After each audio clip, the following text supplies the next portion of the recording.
you all for coming. I want to thank the Friends of the Tewksbury Public Library for sponsoring tonight's program and sponsoring all our programs here at the library for adults, teens, and kids. We're a very active programming library. We run one, sometimes two programs a day for adults. As an example, this summer, every Wednesday night, we're holding these living history performances. And we have Charles Dickens coming next Wednesday night at 6:30, hopefully out on the back lawn. We're going to be celebrating Christmas in July, and he'll be talking about Charles Dickens and, in particular, the Christmas Carol, A Christmas Carol. So that's what you have to look forward to next week. And we also have Herman Melville and Rudyard Kipling. I've got to practice that name. They'll be coming up as well. So we had some great things coming up. Very happy. If anyone has any cell phones on them, they want to turn those to vibrate or silent. Restrooms are down the hall on the right before you get to the front desk. Any questions? Good to go? Okay. Want to thank Jason from Tewksbury Telemedia. Tewksbury's local access TV station is here tonight to film all of you. No, to film the play, obviously. So we really appreciate them coming out. And you can look for it on YouTube or on the actual Comcast and Verizon TV stations. Okay. All right, here we go. So actor J.T. Turner is here to perform his one-man show, Robert Frost's Light and Dark. Robert Frost was described by a friend as a good poet, but a bad man. America's great poet comes to life in this highly praised one-man show. Robert Frost relates stories of his life, the tragedy as well as the humor, and he reads some of his most popular poems, including Mending Wall, Birches, Nothing Gold Can Stay, Lake Walk, Desert Places, Road Not Taken, and Stopping by Woods on a Snowy Evening. For fans of Frost's work, this is a remarkable and intimate journey through the life of the Pulitzer Prize winning poet. So all 50 of us or so, let's give a big round of applause for Robert Frost.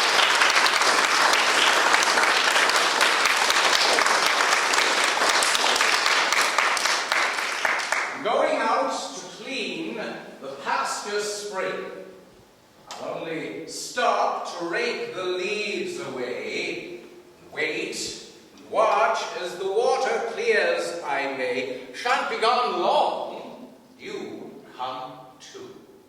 Going out to fetch the little calf that's standing by the mother. It's so young it totters when she licks it with her tongue. Shan't be gone long, you come too. That is one of the very first poems I ever had published. Like most of my poems, it's about a few different things.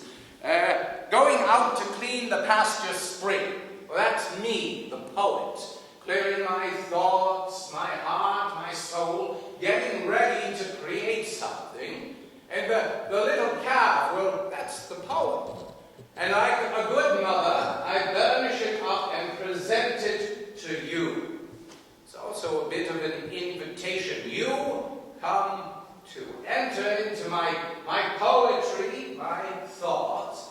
And there's another poem that I wrote that's also a bit of an invitation. This is called Come In. As I came to the edge of the woods, thrush music high. Now, if it was dusk outside, inside it was dark. Too dark in the woods for a bird by sleight of wing to better its perch for the night, though it could still sing. The last light of the sun that had died in the west still lived for one more song. Far in the pillared dark, thrush music went almost like a call to come in and lament. But no, I was out for stars. I would not come in. I meant not even have asked, and I hadn't been. For those woods are different, though. That's a different sort of invitation. Those woods, that's the other side. That's death, darkness. You and I aren't interested in that this evening, no. We're here for stars, those 1,000 points of light that seem to guide us on our way. I want to thank you all for coming here this evening. Sorry to be a little bit late. I was out for a bit of a ramble. I usually, he said modestly, hold court at the Brentloaf School, which I helped to found. But Kay, my secretary, she said you wouldn't mind coming here to the cabin. So I certainly appreciate that. I had lost my wife Eleanor a couple of years ago, and recently I had another loss. So I appreciate your being able to come here with me this evening. Kay asked me what we should call our little talk this evening.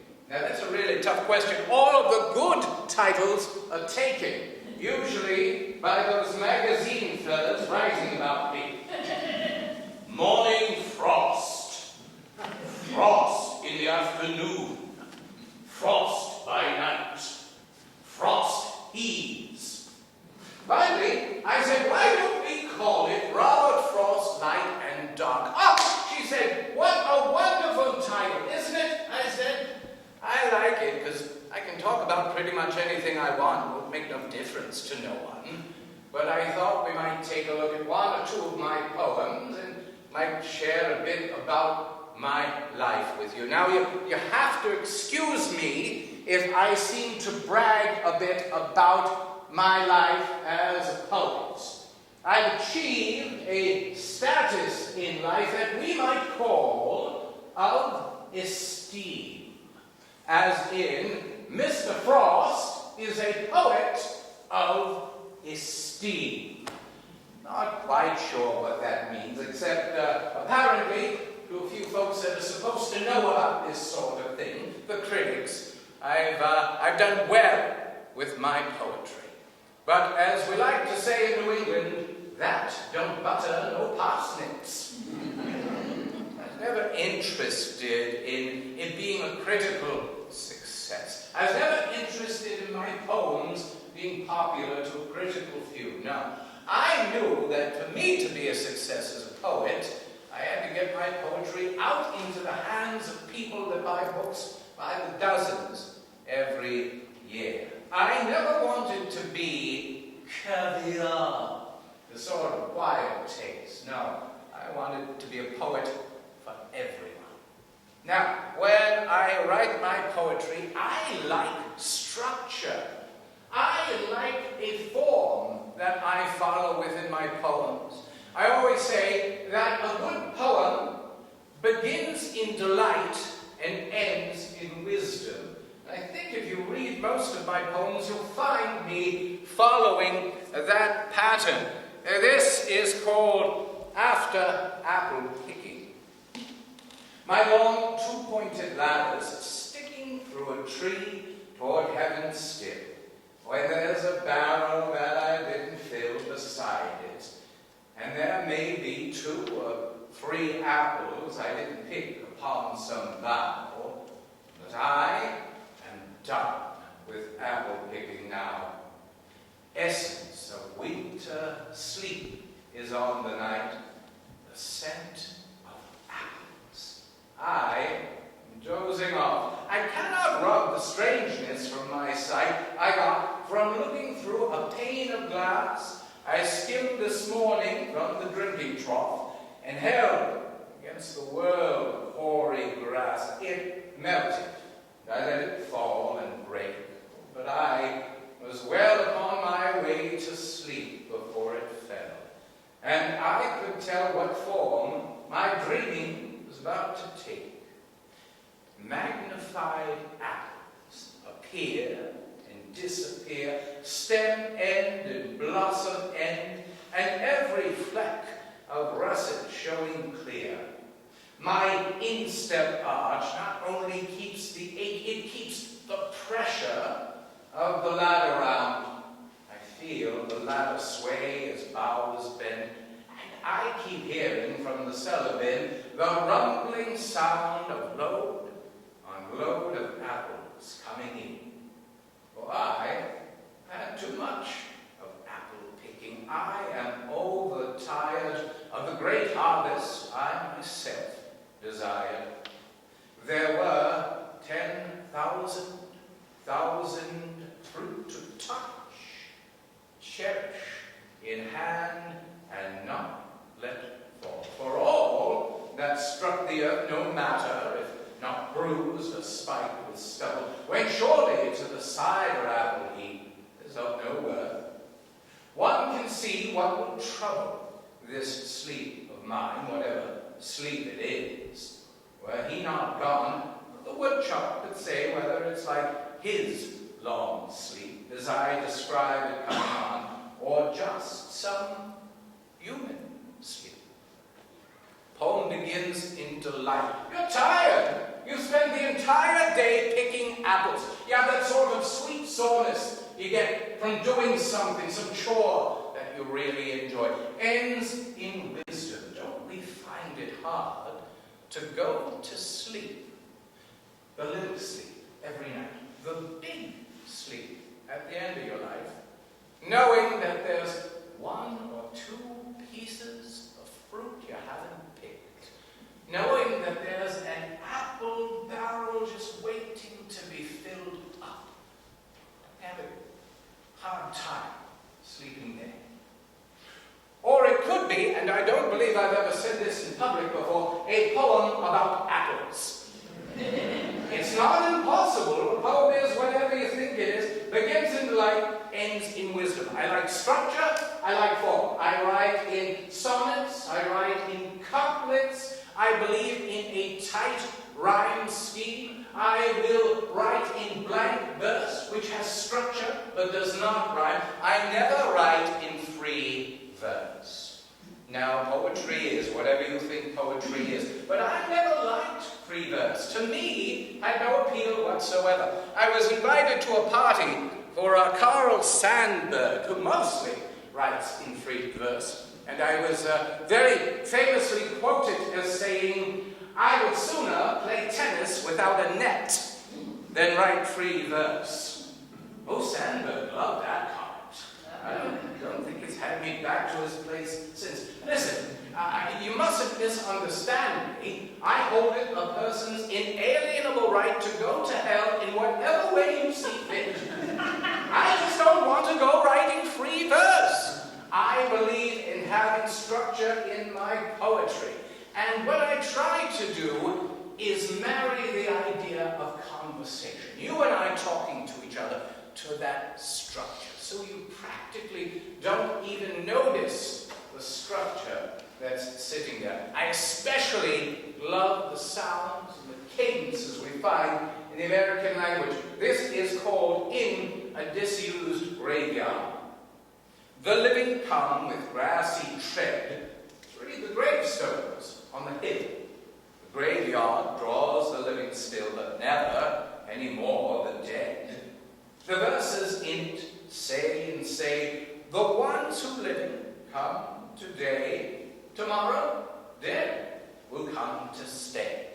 So sure of death, the marbles rhyme, it can't help marking all the time how no one dead will seem to come. What is it men are shrinking from? It would be easy to be clever, to tell the stones men hate to die, and have stopped dying now forever. I think they would believe the lie. Sounds like you and I are chatting, doesn't it? And yet the rhyme scheme, tread hill still dead, say today away state, that structure is married to the idea of you and I having a conversation. I especially love the sounds, the cadences, the noises we find in New England. You can get away with being a little ungrammatical. If you come from a certain part of the country, that part would be New England. This is called Old Man's Winter Night. All out of doors look darkly in at him. Through the thin frost separate stars that gathers on the pane in empty rooms. What kept his eyes from giving back the gaze was the lamp, tilted near them in his hand. What kept him from remembering what it was that brought him to that creaking room was age. He stood with barrels round him at a loss, and having scared the cellar under him clomping there, he scared it once again clomping off, and scared the outer night, which has its sounds familiar, like the roar of trees, crack of branches, common things, but nothing so like beating on a box. A light he was to no one but himself, where he now sat, concerned with, he knew what, quiet light, and then, not even that, he consigned to the moon, such as she was so late arising, to the broken moon, as being better in any case than the sun for such a charge, the snow upon his roof, his icicles along the wall to keep and slept. The log that shifted with a jolt once in the stove disturbed him, and he shifted and eased his heavy breathing, but still slept. One aged man, one man, can't keep a house, a farm, countryside, or if he can, it's thus he does of a winter's night. I never tell you it's New England, but you know it's New England, don't you? It just has that feel about it. I am known as a New England poet. I'm sometimes called New England's poet. I was born in California. My parents were teachers. They met, went to California, had my sister Jeannie and me. My father was a newspaper man and also a bit of a politician. As a young boy, he used to dress me up in little suits, drag me around all these political rallies. I'm from San Francisco originally. I know San Francisco like I know my own face. You always know the place you come from, don't you? Dust blowing in from out of town, except where the sea mist laid it down. And I was one of the children told some of that dust was made of gold. My father was also a drinker, a bit of a gambler, and didn't leave us with too much when he died. I was just going on 11. My mother packed up Jeannie and me and brought us back to the east, where my father's family was from. I found myself dropped out of clear blue sky like an alien in the countryside north of Boston. I became absolutely fascinated with the country up there. I think if you're born somewhere, you sort of take it for granted. But if you have to earn your citizenship, it gives it a special concentration. I love that area, north of Boston. I went to school. Oh, I played a lot of baseball. Love playing baseball. Still play baseball to this very day. My family grew deeply concerned because they thought I was going to grow up and become a professional baseball pitcher. Then I started writing poetry. All of a sudden, baseball looked mighty good to my family. Baseball pitchers and poets, they have their moments. It's the intervals in between that are really tough. I went to Lawrence High School. I graduated co-valedictorian along with a young woman named Eleanor White. We were sweethearts. I was madly in love with Eleanor White. The minute we graduated high school, I proposed to her. Eleanor said, no, we had to finish college first. So I went to Dartmouth for 6 months, and I was finished with college. I kept on proposing to Eleanor. She kept on putting me off. That That was kind of our relationship. I was always the dreamer, always the charmer. Eleanor was always the practical one in our family. Finally, I had a poem published. It was called My Butterfly, an Elegy. You will do me a great personal favor if you never read that poem in your life. It's a terrible poem, but they paid me $15 for it. I was a published poet. I proposed again to Eleanor. She had finally graduated from college. Finally, she agreed to marry me. There's a poem I wrote. It always sort of reminds me of me and Eleanor. It's called Telephone.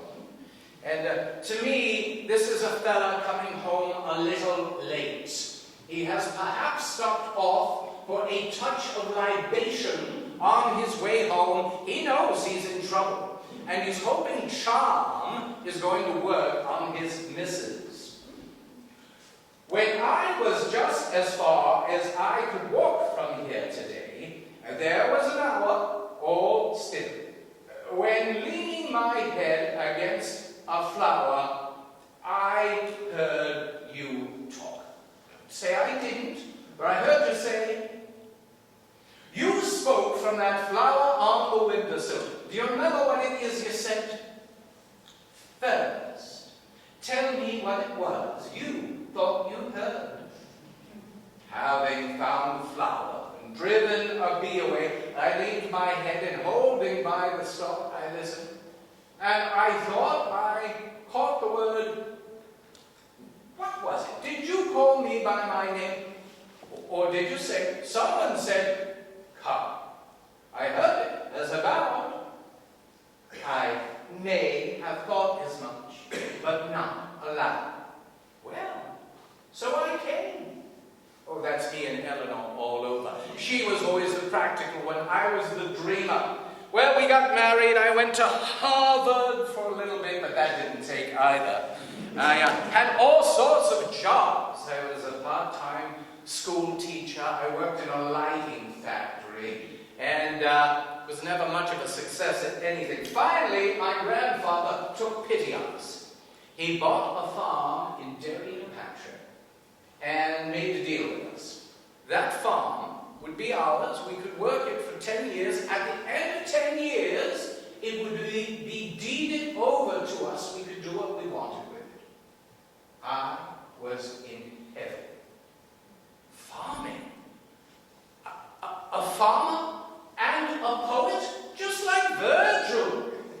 I was a terrible farmer. I was the worst farmer I ever met. I would get up in the middle of the night to milk the cows, because I was reading Shakespeare and writing poetry. We raised the children on the farm and we homeschooled them. I drove my neighbors crazy, but something about that farm, the 10 years we spent on that farm in Derry, New Hampshire, made me a poet.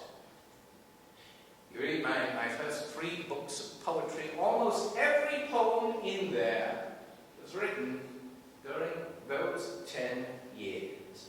My neighbors thought I was absolutely insane. I would see something and look at it totally differently than they did. But that farm, the nature, being surrounded by all of it, that made me a poet. This is called birches. When I see birches bend to left and right, across the lines of straighter, darker trees, I like to think some boys been swinging them. But swinging them doesn't bend them down to stay, as ice storms do. Or often, you must have seen them, loaded with ice, sunny winter morning after a rain. They click on themselves as the breeze rises, turn many-colored as the stir cracks and crazes there and now. Soon, the sun's warmth makes them shed crystal shells, shattering, avalanching on the snow crust. Such heaps of broken glass to sweep away, you'd think the inner dome of heaven had fallen. They're dragged to the withered bracken by the load. They seem not to break, though once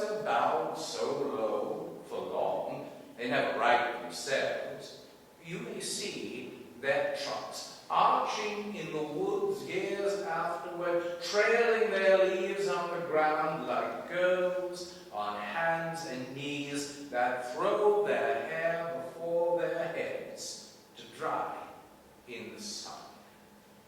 But I was going to say, when Truth broke in with all her matter of fact about the ice storm, I should prefer to have some boy dead there.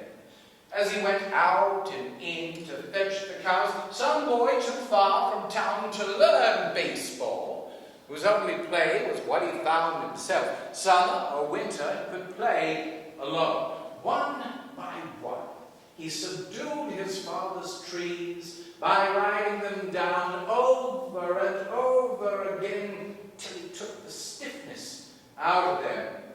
And not one but hung limp, not one was left for him to conquer. He learned all there was to learn about not launching out too soon, and so not carrying the tree away clear to the ground always.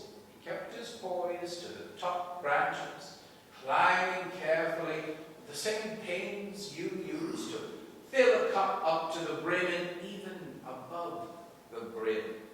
Then he flung outward, feet first, with a swish, kicking his way down through the air to the ground. So was I once myself, a swinger of birches. So I dream of going back to be. It's when I'm weary of considerations, and life is too much like a pathless wood where your face burns and tickles with cobwebs broken across it, and one eye is weeping from the twigs having lashed across it open. I like to get away from earth a while, and then come back to it and begin over. May no fate willfully misunderstand me and half grant my wish. The earth's the right place for love. I don't know where it's likely to go better. I'd like to go by climbing a birch tree and climb black branches up a snow-white trunk toward heaven till the tree could bear no more, but dipped its top and set me down again. Oh, that would be good. Both the going and coming back. One could do worse than be a swinger of birches. Suppose it's a poem about imagination, isn't it? About our imaginations, wanting to be in heaven, wanting to rise as high as you possibly could, and then coming back and starting over. Something like that. I had a neighbor who had the farm next to mine. It was an old Canadian farm. His name was Napoleon Guay, and once a year we would have to meet and walk along this wall between our property and fix it. And that inspired me to write Mending Wall. I'd like to read it to you, and then when I'm done reading it, I'd like to point out a couple of things in here that might amuse you. So pay attention. Something there is that doesn't love a wall, that sends the frozen groundswell under it, and spills the upper boulders in the sun, and makes gaps even two can pass abreast. Oh, the work of hunters is another thing.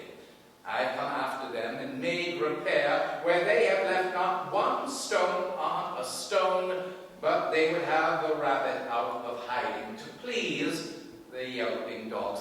The gaps, I mean. No one has seen them made. Yet, there they are. Spring mending time, we find them there. I let my neighbor know across the hill, and on the day we meet to walk the line and set the wall between us once again. We keep the wall between us as we go, to each the boulders that have fallen to each, and some are loaves, and some are so nearly balls, we have to use a spell to make them balance. Stay where you are until our backs are turned. We wear our fingers rough-handed in them. It's just just another sort of outdoor game, one to a side. It comes to a little more. There, where it is, we do not need the wall. He is all pine, and I am apple orchard.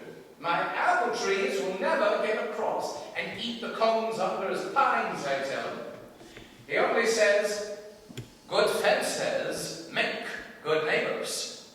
Spring is the mischief in me, and I wonder if I could put a notion in his head. Why do they make good neighbors? Isn't it where there are cows? There are no cows. Before I built a wall, I asked to know what I was walling in or walling out, and to whom I was like to give offense. Something there is that doesn't love a wall, that wants it down.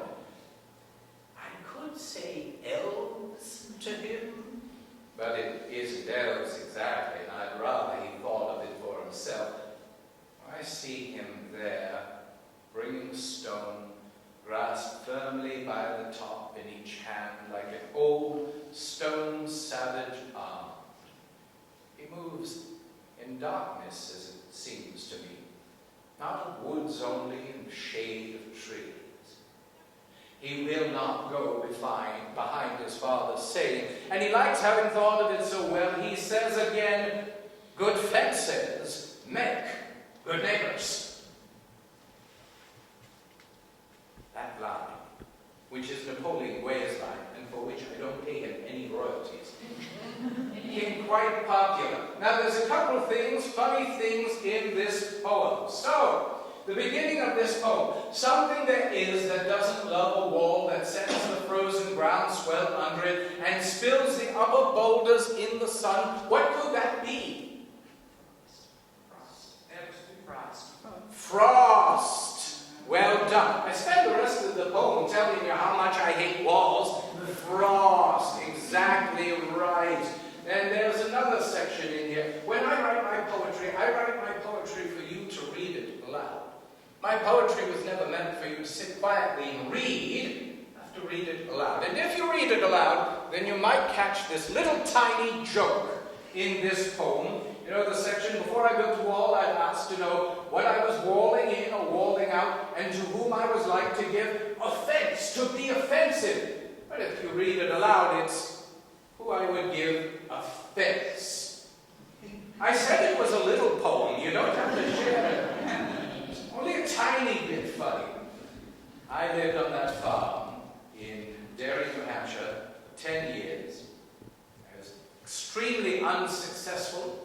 As a farmer, tried to raise chickens to sell eggs. That didn't go so well. We had apple orchards, sold off some of the apples. Most importantly, I wrote poetry. And I was a miserable failure. I sent out poem after poem after poem and got rejection after rejection after rejection. I remember I wrote 3 poems. I sent it to a magazine, The Atlantic. Do you know that magazine? Atlantic Monthly? I sent it to The Atlantic, and they sent me back a rejection letter. And they said, Dear Mr. Frost, there is no place in our magazine for your vigorous verse. I'm not even sure what vigorous verse means, but that's what they did. Now, I like The Atlantic. It's a wonderful magazine. I subscribed to it, and of course I happen to keep this particular copy of this magazine around with me here in the cabin. If you notice, yes, that is a picture of my face, and yes, the title is Robert Frost's America. And you may wonder how I went from having rejection letters telling me that I got all this vigorous verse to being on the front of the magazine. The story goes like this. We've been on the farm for 10 years. Eleanor and I decided to change things up. We gathered children in the kitchen, and we flipped a coin. True story. Heads, we go to Canada. Tails, we go to England. It was tails. We packed up. We moved to England. And it seemed to work. I had some contacts in England, and I got a book of poetry published. Well, one of my friends said that my book of poetry would do better if I could get someone to write a review of it. There was an American author named Ezra Pound living in my neighborhood. I wrote him and I asked him if he would think about reading my book of poetry and giving it a review. He sent me back a postcard, and all it said was, "At home, sometimes." I'm standing in my kitchen reading this postcard, and Eleanor says, "Well, Rob, what does he say?" And I say, "Oh, he wants me to come right over." So I went right over. He was as cordial as you could imagine. We sat, we talked about the poetry and authors that we loved. Finally, he asked me for a copy of my book so he could read it. I didn't have one. It was so new, I didn't even have a copy from the publisher yet. True story, the two of us walked down the street to the publisher's, get a copy of my book, went back to his apartment. I sat across the room and watched him read my first book of poetry. He laughed exactly once. I knew exactly where he was in the book. Finally, he closes the book and he says, "You don't mind if we like this, do you?" I said, "No, you go on and like that book all you want. You had better go. We are going to review it."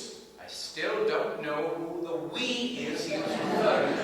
There's just the two of us sitting there. But he wrote a wonderful review. And sales of that book, those went pretty well. And well enough that a second book of my poetry was published. Right about then, the World War broke out. Eleanor and I decided we would leave England, come back to the States. We're in Grand Central Station in New York with the children. And Eleanor's over at a magazine rack and she says, "Rob, come over here." So I go over, she shows me a magazine, she says, "Do you know anything about this?" And it's an article talking about how a publisher in America is going to publish my 2 books of poetry. Now, we had had some discussions about this, but I didn't have a contract yet. Left the whole family at the train station, walked down the street to the pub. I go to publishers a lot. Have you noticed that about me? And sure enough, they published my 2 books of poetry. We bought another farm up in New Hampshire, and I kept writing poetry. And now I began what I like to call barding, like a bard, going around reading my poetry at places, and schools, and literary societies, and talking about poetry. I read 3 of my poems at a commencement at Tufts University in Boston. I come off the stage, there's a note waiting for me from Elliot Sedgwick, publisher of the Atlantic Monthly, saying, "Dear Mr. Frost, can you drop by my office?" Well, of course I do. I sat there and he said, "I have to tell you, I've just received a letter about you, Mr. Frost. That letter told me that you are the most exciting poet in America since Longfellow." Well, I said, "I won't disagree." He said, "We would like to publish some of your poems."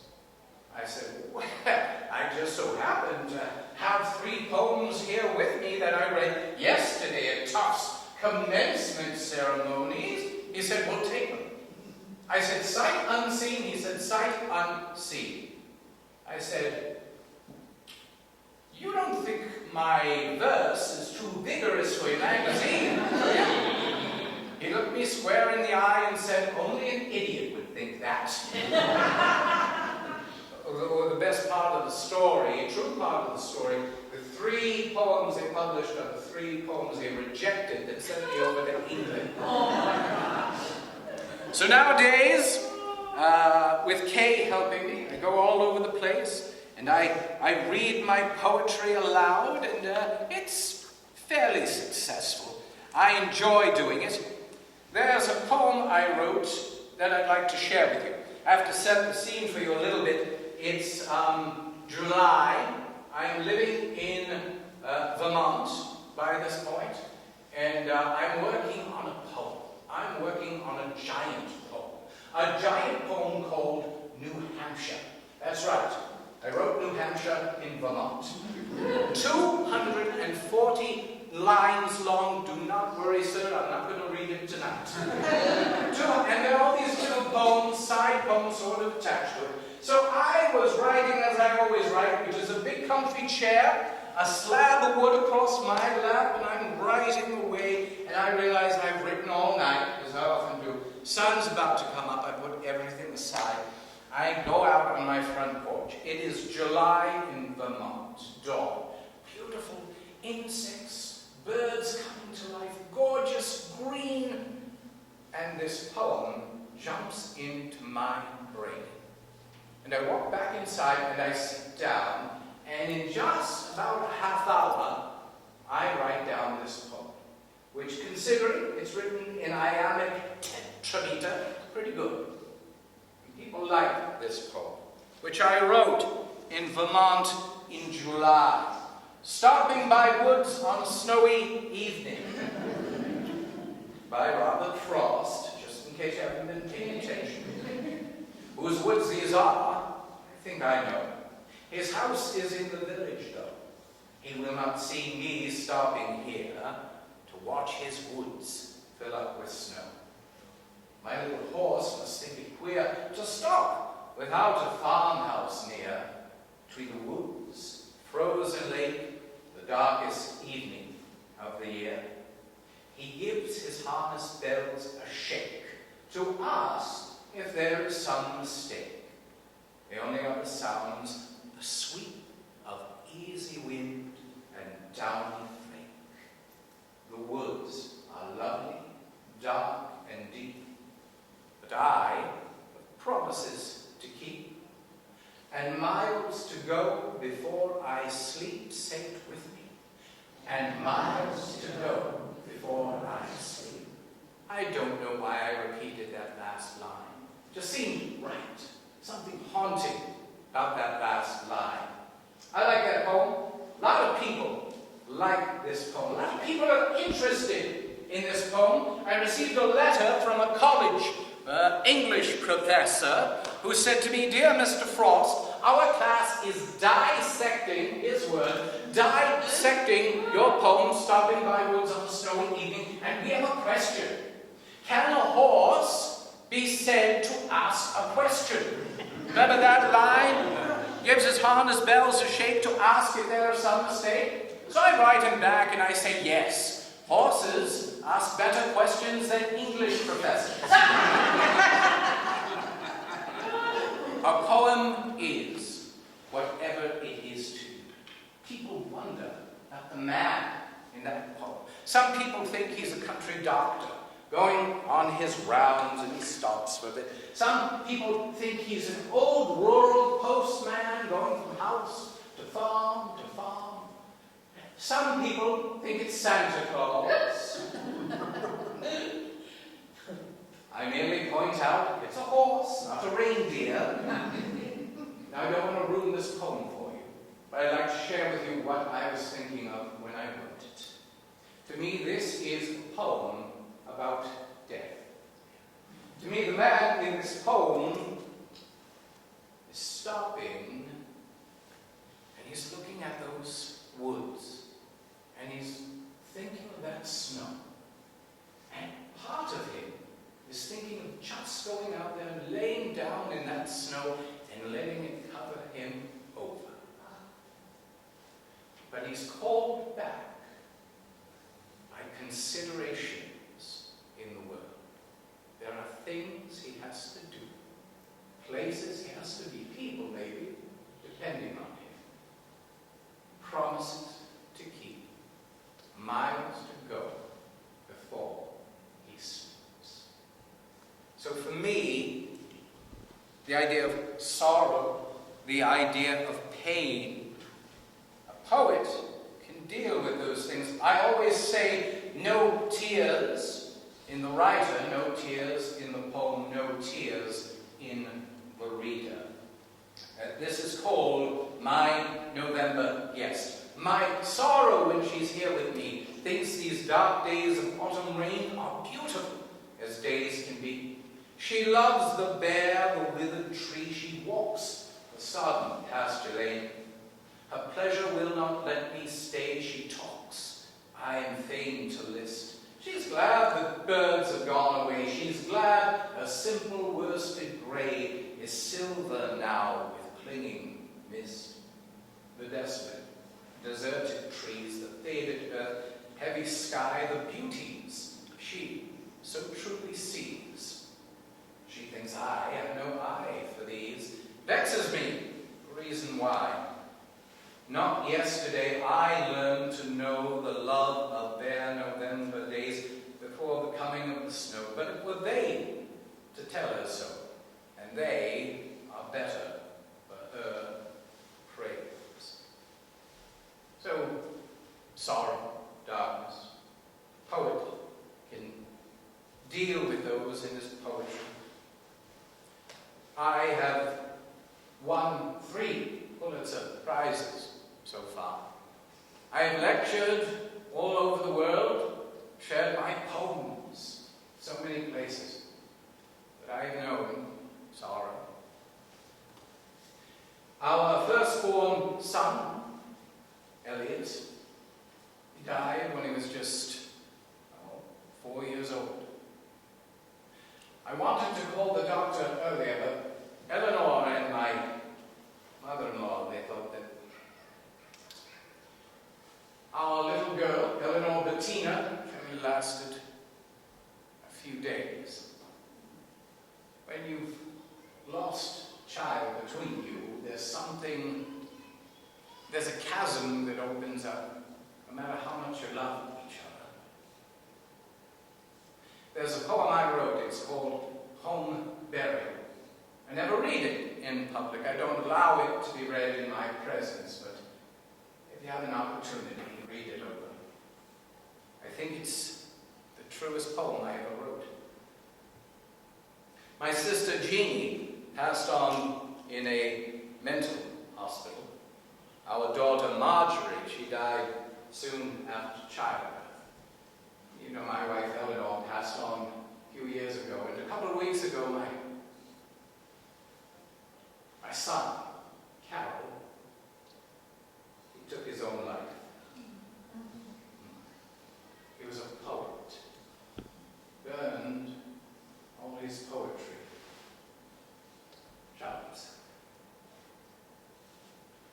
Carol, the woods, too lovely. And he forgot about his promises. But everything I know about life can be summed up in 3 words. It goes on. I have been one acquainted with the night. I have walked out in rain and back in rain. I have outwalked the furthest city light. I have looked down the saddest city lane. I have passed by the watchman on his beat, dropped my eyes unwilling to explain. I've stood and stopped the sound of feet when far away an interrupted cry came over the houses from another street. But not to call me back, nor tell me why. Further still, at an unearthly height, one luminary clock against the sky proclaimed the time was neither wrong nor right. I have been one acquainted with the night. Our time is almost done, and there is another poem I would like to read and share with you. A lot of people like this poem, and I often share it with people that listen to me talk. I love sharing it because almost everyone gets this poem wrong. Road not taken. 2 roads diverged in a yellow wood, and sorry I could not travel both. And be one travel along I stood, and looked down one as far as I could, to where it bent in the undergrowth. Then took the other, as just as fair, and having perhaps a better claim, because it was grassy and wanted wear. Though as for that, the passing there had worn them really about the same. And both that morning equally lay in leaves no step had trodden black. Oh,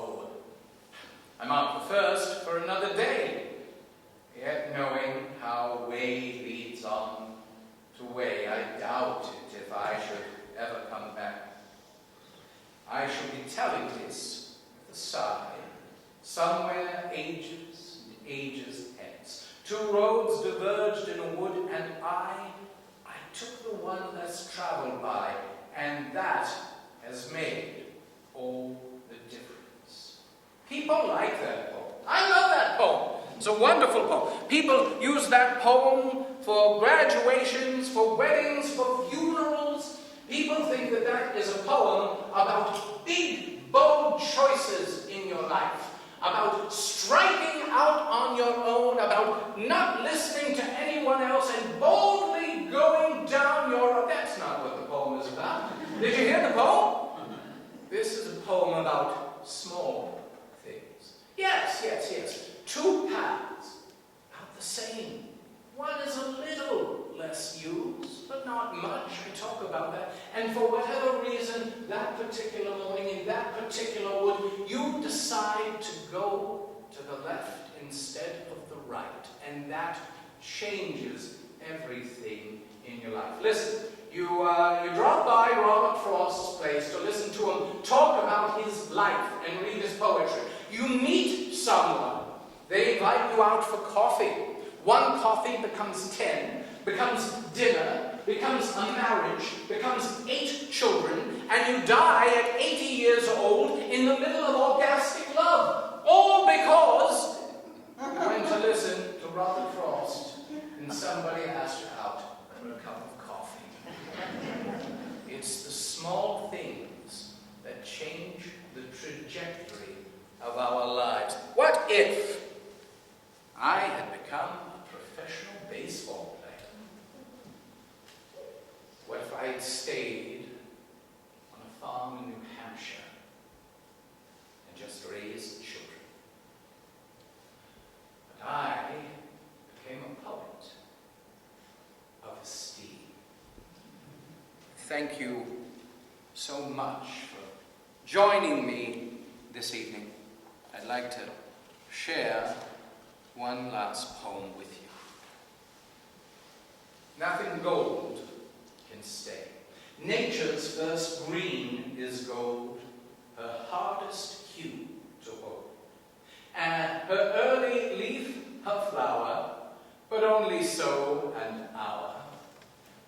Then leaf subsides to leaf, so Eden sank to grief, so dawn goes down to day, nothing gold can stay. Well, maybe that's not strictly true. Tree dies, but trees go on. A flower dies, flowers go on. A person dies, people go on. Perhaps nature